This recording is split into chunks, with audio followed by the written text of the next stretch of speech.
idea of how this will work this afternoon. I'll ask the gentlemen a couple of questions and then we will turn to our media and the media will ask a few questions as well. All right, well, Craig, first of all to you, congratulations, you're through and into yet another grand final. Are they different for you? Does the preparation, do they feel different? Well, I think our preparation has changed the way we do things, but yeah, I like to say that it's the final game of the year, and I think really honoured to play in the grand final. There are work to get to be quite honest, and even harder to win. So, like I say, it's our guys have done a great job this year, and like I say, we're all really honoured to be there, and hopefully we can enjoy it. Madge, what about for you? This one, I can imagine, quite special. It's been some time. 2014 was your last premiership, and to be reunited with your old mate Adam Reynolds as well. How special is this for you? Yeah, Danica, it is extremely special. I mean, it just goes to show how hard they are to come by, and I guess I've learned that over the last 11 years now. But to be with a very special group of men that they probably weren't quite sure what they were going to have when they first arrived in November, but to see what they've committed to and how they've gone about things, I'm just so proud of them. So to now have the boys sitting here and on the big day that some of them have experienced, which I think's very special, that they know what they need to do. So looking forward to the performance. Now, Harry, you've been part of this week and this build-up before. What's it been like this year? The support, not only here in Sydney, you've got so many fans who have turned out, but also in Melbourne for everyone tuning in. Yeah, it's an exciting week to be a part of, and I think everyone in the game sets out to be here ultimately, and to be in this, to have this opportunity this time of the year. So we're one of two teams, and it's about enjoying that and not being in a rush to get to Sunday. But for all our Storm fans, members that turn up to events like this and support along the journey, just say thank you. What about you, Adam? Obviously Sunday, that was incredible. Who tuned in on Sunday and saw that incredible victory? The fans are still talking about it. What do you do to push that out of your mind, reset and fully focus on Sunday this coming week? Yeah, just worry about doing my job. I mean, what's done's done now. We've got another challenge in front of us, and preparation through the week's been good. So it's about enjoying these moments and making every moment count. Jerome, we've spoken a lot about your return from injury. It is still just so remarkable. How much better off are you for having that return last week and getting that game under your belt heading into Sunday? Yeah, it was good. Obviously, I wanted to, before the prelim, wanted to get a full week of training to get my confidence back and prepare with the team. And I was able to do that, and it gave me a lot of confidence going into that prelim. And then just another week of training's going to do me a world of good. So, ready to go and really excited. Paddy Carrigan, how's the hair in this wind? Yeah, got a bit more than those there, so I'm a bit more trouble. That's right. What about last Sunday for you? I can imagine that would have been a hard one watching on, seeing your team go out there and what an incredible victory it was. Have you ever seen Suncorp Stadium rocking like that before? Probably not for a Bronx game, to be honest. So, yeah, we're extremely grateful that we get to call that place home, and I'm pretty grateful to be sitting here on the back of the hard work of my teammates too. So, it's an exciting opportunity for Sunday, and never always ready. Do you think we'll see similar scenes at a core stadium? I hope so. I know Melbourne got a lot of fans that travel far and wide as well, and hopefully we can have a lot of Bronx fans there. Cam, you've been here many times before, grand final week. What's your week look like? It's probably changed a little bit now. I was fortunate enough to have the big three that pretty much carried me for those two premierships we won. So, just to be able to lead this group with Jerome, Harry, and a couple of other leaders in our group to be able to, go through that stage of the big three and now be able to obviously hopefully win our own one on our own would be really nice. But like the boys spoke about before, we've got to get our preparation right, get the week right, build into Sunday, and it's not going to be perfect, but hopefully on Sunday it is. Do you take on that extra bit of responsibility now, being a senior player? I hope so. I would like to, but we've got so many leaders in our team. The more I probably dive into things and try and overcomplicate things more. I'm not going to be able to play my style of footy, so I'll just go on the week, prepare like I usually would for a big game, and hopefully deliver like sometimes I have and sometimes I haven't, but fingers crossed I can do that on Sunday. And Ben, finally to you, what a full circle moment this one is. Obviously you played in the grand final for the Broncos 10 years ago now. To be back here, what does this mean to you? Yeah, it means the world, it really does. 10 years on, it's quite a long time in rugby league, but I'm really happy to be here now and get back with this great club. And just going to enjoy this week as much as possible and go out and give it everything on Sunday. All right, ladies and gentlemen, it is time to hand it over to our media who are sitting down here at the front. Gentlemen, any questions that we'd like to ask our players? Craig, you mentioned that grand finals are hard to get into and they're even harder to win.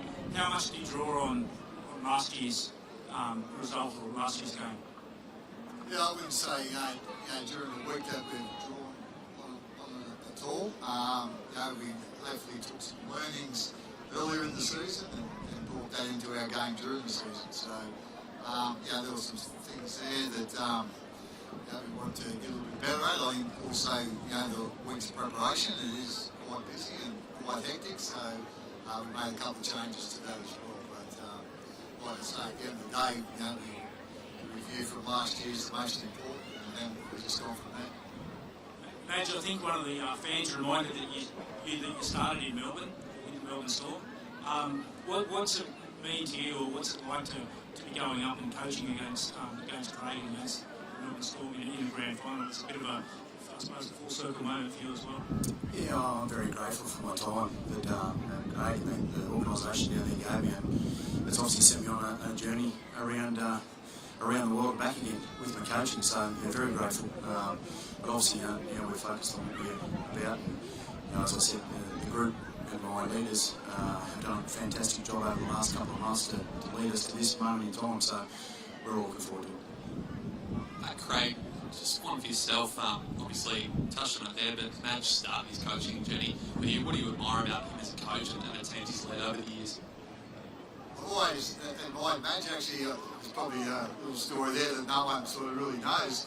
I was coaching the 21s in Canberra going back a long, long time ago, and Madge was he was a union player at school, and we got him into the 21s. So I basically coached him there for a couple of years, like 12 months. So, but I'd say he's always, just a really good, down-to-earth guy, and always knew we had to work hard for whatever he wanted, or if you don't work hard, well, you don't get what you want. I think that's basically the foundations of his coaching, which I really admire. Madge, just for yourself, you've obviously experienced this before at a different club, this sort of build up to a grand final. How does this year, sort of at the Broncos, compare to that year at South in 2014 when you made it all the way to the grand final glory there? Yeah, I think I probably learned to really appreciate every day with the players. My first time obviously with Reno, it was new to me, and understanding the enormity of the club, which is also the enormity of the Broncos. So I'm just, as I keep saying, enjoying the time with the players now, and we get to spend a bit of time just at the hotel and laughing and enjoying the build up to the game. So that's something there that I really appreciate, and knowing that I've been there once, but coming to this one. Great, congratulations, 11 grand finals in 23 years. It's a great strike rate. If we reflect on last Friday night, you described Stefano as modest and down to earth. What was your feelings, though, on Monday when you heard his stuck-up speech? I didn't actually hear it. Obviously, I heard about it, but I was surprised. So I'll leave it at that. Did he have some words to your front row afterwards? I was surprised. Madge, just on that though, like you obviously know Stefano, you coach him at the time, so when you hear him say that, or you hear that he said that, do you sort of rub your hands together and go, wonderful, I've always got the motivation, or added motivation to go after him on Sunday night? The players, they've got their own motivations.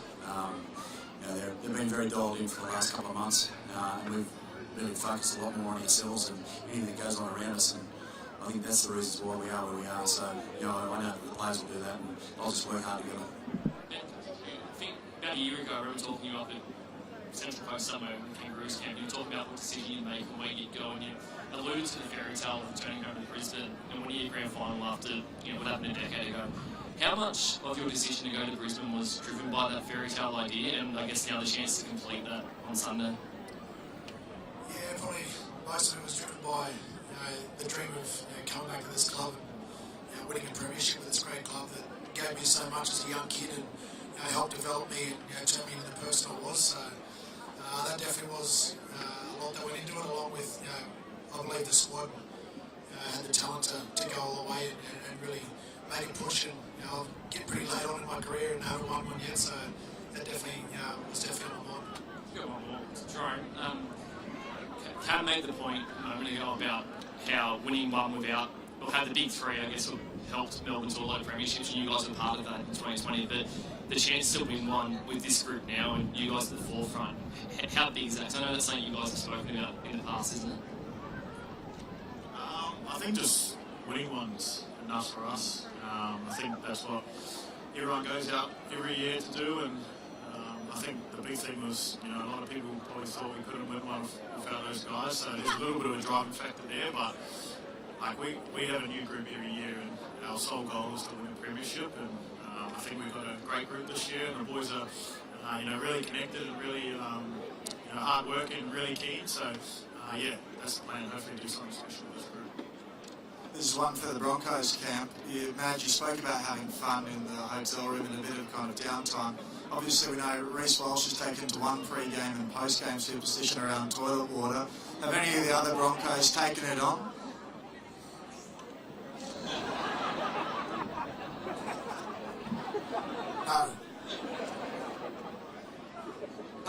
Just a question for you. We touched on Stefano's comments earlier. You've been part of this change of this Broncos guard, this young team coming through. How does it make you feel when people describe your teammates as stuck up? To be honest, mate, it doesn't really bother me. I think it's all part of life. People are going to say and think about you all you want. I just know that I love playing footy with these boys and turning up every day and working hard. So we know that we've got a job to do, and that's about locking into our role and playing our brand of footy. Madge, you had to make a tough call this week with Paddy coming back. Can you just explain the decision why smoothing up your overtime? Yeah, I've been keen on Tyson all year. I mean, the way he's sort of carried himself throughout the season, he's been patient, and when he's played for us, he's played really well. And he's a bit of a point of difference too, Tyson. He can play a number of positions, so you have to tell Benny Tolby, who's done an absolutely fantastic job for us over the last sort of few weeks. They're the tough ones as a coach, I can assure you that. But that's the reasons also too why we are where we are, because of the competition within, and that's why I always talk about what we do. Where does that rank in those tough conversations that you've had to have? Because this is the ultimate heartbreak. Yeah, it is. I've got probably 3 or 4 other players there that could well truly be in this team, and I guess that's what gives us the opportunity that we are in now, is that the competition within has been so great, and all the players are really competitive about how we're going about the day-to-day stuff, and that's the players changing who we are as a club, and I think that's a big part of the reasons why we are here. So they are tough conversations. Unfortunately also to tell players that they are playing too, so yeah. Ezra really gives you a different dimension off the bench. He's an X factor, he's dangerous, but is there any temptation perhaps to start him alongside Brown? Firstly, I want to wrap my staff. Like when Ezra first did his hamstring along with Renault and selling down at Melbourne, basically I was told I probably wouldn't see him again. So the staff, they went to work and they've been able to get him back, and I think Ezra will get injected at the right time. We've spoken about that as a team, so we're looking forward to having him back. Craig, we just go back to the grand final preparation. I spoke to Cam Smith earlier in the week, and he said you guys probably didn't handle that one in 2006. You've had 10 of them since, 19 seasons. What did you learn from that preparation? What have you changed since then? Since 06? I can't remember what happened yesterday. Yes, I don't remember 2006. Yes, you can. I think we were probably a little bit too serious, I suppose, as has been mentioned there, during that time. But as I said, I can't remember what I did yesterday sometimes. So 2006, we obviously made some changes here. We made 4 in a row there, it's 7, 8, 9. Won 2 of them, I think. So, like I say, you just learn. You just don't learn from the grand finals either. You learn from games, and you learn things from players and new players that come to your club and that sort of thing. So again, as long as everyone's on the same page, which I think Madge sort of pointed to, everyone's on the same page, well, you have a chance of being successful. And what do you put the whole bounce back factor from 06 to 07, 08 to 09, 16 to 17, seem to bounce back every time they lose a grand final? It's no coincidence. How does it keep happening for the Storm? Yeah, I think that, again, as you say, you just learn things from your losses. Don't you sort of get down about losses and not learn from. You got to learn from.